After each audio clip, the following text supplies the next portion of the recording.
Welcome back to another episode. We are here today talking about water storage solutions for our new car. It's going to be a good one. It's going to be a quick one. Don't go anywhere. So on our old Mazda BT50, we were very lucky enough to have a water tank under the tray. So we had a long tray because it was a freestyle cab, and we had time before we left on our trip around Australia to set up putting a water tank underneath the tray. We took the tray right off. We mounted a 70-litre aluminium water tank underneath, and we had a 12-volt pump tap. It was the bee's knees. But when we got our new car, we left that on for the new owners, and then we had a car without a water tank. Pretty much it. No pump, nothing. So luckily enough, we still had these trusty old jerry cans, 20 litres, but going from 70 to 20 just wasn't enough considering how long we want to be off grid for. So we had to come up with another solution. I'll show you why we didn't put an under tray water tank on this particular car. The main reason was because we put the canopy straight on the tray. We didn't have an opportunity to take the tray off and do it properly. There is sufficient room under here. As you can see, there actually is quite a bit of space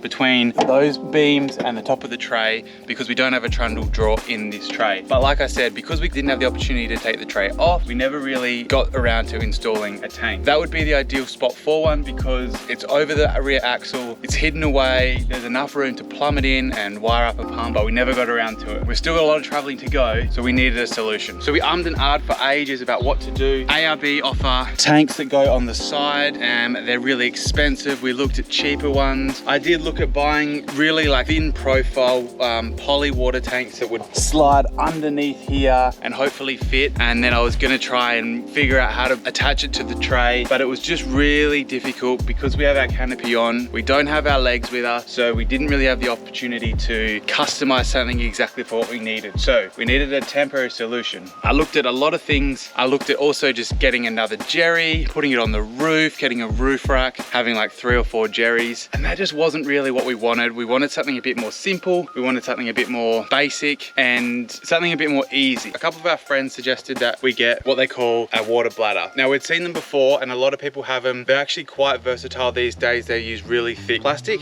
so we thought we'll check them out. Now there's a number of different types of brands when it comes to these water bladders, and we thought we want something better quality than cheap just because you never know, you don't want it to pop, especially where we're going to be having it. So we thought we'd go good quality, and that way for the rest of our travels we know that we've got good water storage solution wherever we are. So this is what we went with. Now it doesn't look huge, but it's actually 100 litres, so it's more than what we had before. We only had 70 before plus that, meaning that was 90 kilos. Now we've got 120, so heaps of water, more than before. And we've got a solution now that is technically temporary. If we want to upgrade down the track to an actual water tank, we can, but this is the perfect solution for now and the travels that we're going to be doing over the next few months. Now this is by FlexiMate. I'll show you here. So they come from Victoria. FlexiMate, they actually, I think it was posted within like a week. It's really good quality and there's lots of different designs. So what we decided to do was we're going to get that style, 100 litres, and it's going to fit in there.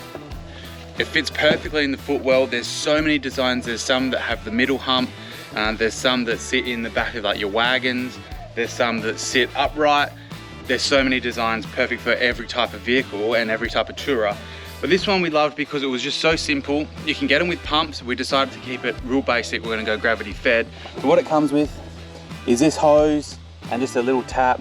Comes with your clamps and it's all already plumbed in. Now I went to Bunnings because I thought we want to keep this real simple when we're filling up and when we're using it. So I went and bought this little L piece here. It makes it a little bit easier for us to fill it up. Now, I also went to Bunnings and made this. Now, what this does is because this is going to be in our footwell, I thought I want a bit of an extender and make it easier to fill up. So we've got our big hose that we usually find a tap somewhere and we use that to fill up our tank. So what I did was I made attachments. That just goes straight on there.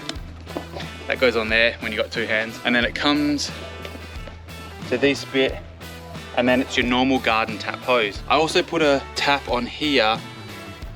That meant that we can open and close it and it's never gonna leak out. What you have to be aware of is that these still need air in, air out when you're either filling it or using it. So I'll show you how we're gonna put it in our car. We were going from a space cab to a dual cab. We've actually got more space than we usually have down in this rear footwell. So we thought we'll utilize this space with the water tank. Fits really well, it's the perfect. We measured it all before we decided to buy it. 1300 I think, or 1350 long. Then we measured the height and what it would be full. When we fill it right up with water, it fits really snug. It obviously goes quite tight. You just have to be aware that you're gonna push your chair back before you fill it with water. So because our kitchen's on the other side, we're gonna put our hose through to the other side. The hose and the filler are on the same side essentially.